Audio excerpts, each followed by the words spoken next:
Good afternoon. I really appreciate you spending part of a beautiful day here with us. This is a great turnout. I agree, the last time I was in this very room was the day before Election Day, and that did not go the way we wanted it to go. But with Virginia's great fortune to have elections every year, we get a chance to try and win the next one. And I'm proud to lead that effort at the top of the ticket for the Republicans this year. It is going to take a lot of effort. To quote then Democrat candidate for Governor Brian Moran, we need a fighter, not a fundraiser. Hear, hear. I think Brian got that one right.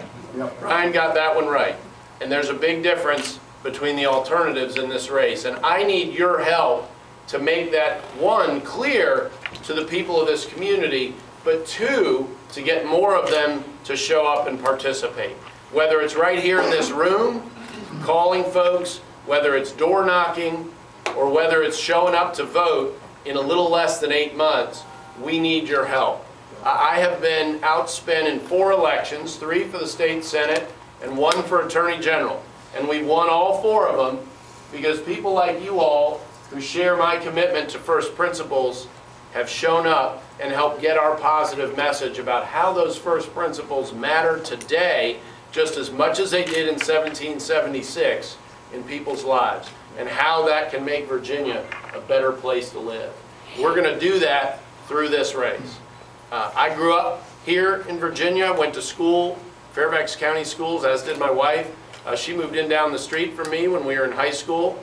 It turned out to be a very good move in my life. It worked out very, very well. And we actually went out a little bit in high school and then at the end of college as well. And we're still raising our kids, of course, lots of kids, here in Virginia. And during all that time, I've done an awful lot of things long before I ever thought about running for office. In college, worked to fight sexual assault. Out of college, coached a youth basketball team. Worked an overnight shift in the homeless shelter when I was in law school. Helped veterans and those suffering from mental illness and their families, all before we ever looked to run for office. My opponent never had any interest in Virginia until he wanted to be the governor of Virginia. And we were third in line, behind Florida and New York. He wanted to be governor there before he wanted to be governor here. I don't think that's going to sit real well with the people of Virginia. I believe that what I have tried to do as a state senator and as Attorney General and will try to do as governor is simply make Virginia a better place to live for people who live here now and who may come here, maybe bring their business with them. We're certainly going to look to do that. There's no track record of that on the part of my opponent. It's a big difference in this race, a big difference in this race. And it's one that will be continually highlighted throughout. It is very appropriate for me to be judged on my record by the voters of Virginia. You should look at what someone's done in their past to decide whether they're worth promoting. Amen. Right? Amen. And I welcome that comparison. I welcome that comparison. I've had great friends and allies in the state senate. We've had a great run in the Attorney General's office, and we're not done yet. We're not done yet. But that same approach is what we need to take into the governor's office. And that's what we'll do. You all know about what we've done in the AG's office defending liberty in this country. When Tony's talking about it mattering to the whole country, those fights have mattered to the whole country. Just less than a week ago, we finished beating the EPA. That was not our first fight with the EPA. You all know about those. Not as well known is the work we've done to protect children from internet predators. We've had more prosecutions than anyone else in history in the Attorney General's office. We've had longer. I wish there wasn't so much work to do there. But we, in addition to doing it ourselves, we've made resources available to the smaller police and sheriff's departments around the Commonwealth to help them process those cases to keep our kids safe.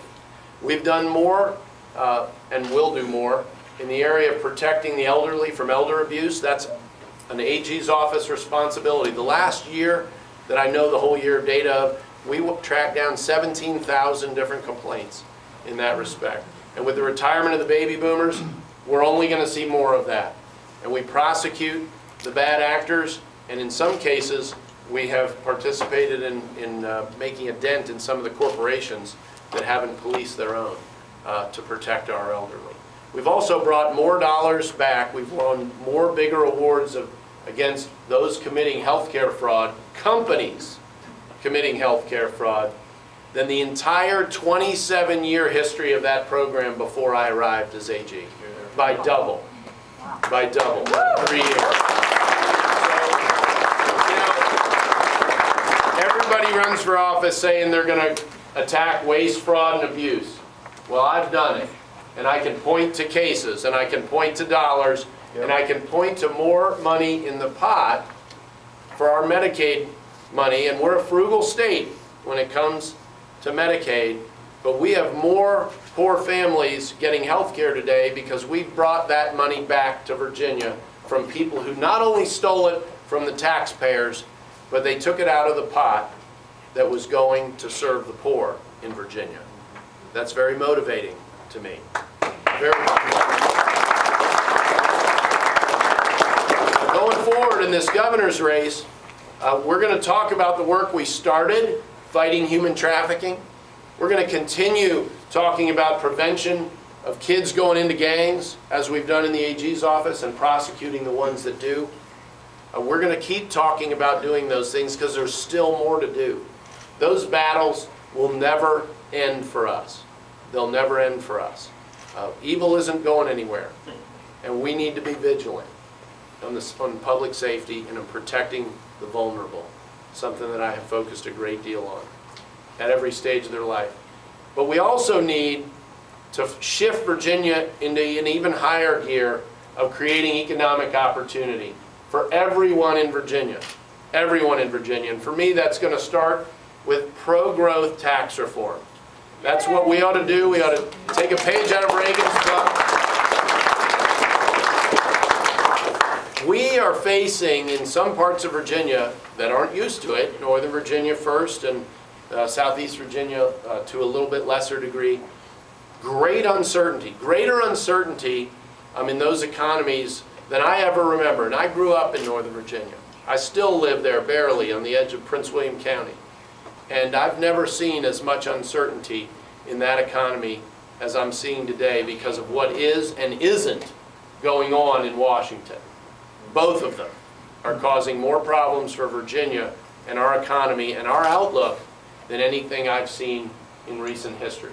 We need to make sure that Virginia is taking affirmative steps for those businesses who are losing business in other areas to stay here. We want them to know we want them here in Virginia. And it isn't going to be little love notes to them. It's going to be lowering regulatory burdens. It's going to be fighting off the regulatory impositions of Washington. But it's also going to be making Virginia an even better place to take risks, to innovate, and to grow your business. That has to be the top concern for us because you know what? It's the top concern for voters in Virginia. And people have asked me, how did you get elected 3 times in Fairfax? Well, first of all, as a conservative in Fairfax, I was covered by the Endangered Species Act. That was very helpful. So I get something out of that for once. But also, it was by talking to voters about what they care about what matters in their life. Now, the first principles that I started with are where we should start. They apply as much today in 2013 as they did in 1776. But we have to talk to our voters, the people in your community, about how we apply them to have a better economy, to create more opportunity. Opportunity is liberty in the economy. And you all know I've been a fighter for liberty. We're going to do it in the governor's office as well. It also means that we start attacking the fundamental problems in our transportation system. It is not just tax or don't tax. It's about going after this system that is one of the most centralized in the country and decentralizing it and devolving power out and down. Does that sound conservative to you? It sounds that way to me. That's going to offer us opportunities for flexibility we haven't had in, frankly, the lifetimes of anyone in here. We have different challenges in different parts of Virginia, but they all affect our quality of life, and they all affect our ability to generate more economic activity and jobs. And that's critically important. And then, as the governor has reminded me frequently, there's a million issues when you run for governor. There are others that are important to me and to everyone else. Education. You'll see a great deal of continuation with what Governor McDonnell has done at both K through 12 and higher ed. There's a lot more we can do there to increase parental empowerment and control over education and improve the quality of education. The General Assembly took some steps this session to move in that direction that I think were very favorable. We will keep moving that way under a Cuccinelli administration. And with a lawsuit like that healthcare lawsuit, one area that we will lay out our entire vision for what a state ought to do and the direction we ought to be going will be in healthcare reform. We've done an awful lot in that case to educate Virginians and Americans about what government is doing wrong. And I got asked all the time, well, what would you do? Which is an absolutely legitimate question. And we always need to be prepared with a positive, constructive alternative. I and a lot of other people care an awful lot about the direction of our healthcare system. And we need to focus on opening it up to more competition and to driving control down to you, the citizen, the patient, and getting it out of the hands of big companies and big government. That's the direction we need to go. And you can expect that sort of approach across the board. And that'll also be good for our economy. I've been talking to business owners, and you're going to hear a lot more about it over the course of 2013, about the costs coming to all of us, including your pocketbook, your wallet, because of the imposition of this federal monstrosity that's going to fully hit January 1, 2014. And as everybody gears up for it, it's going to be it's not going to be a pretty sight. It's not going to be a pretty sight. So we have a lot of work to do.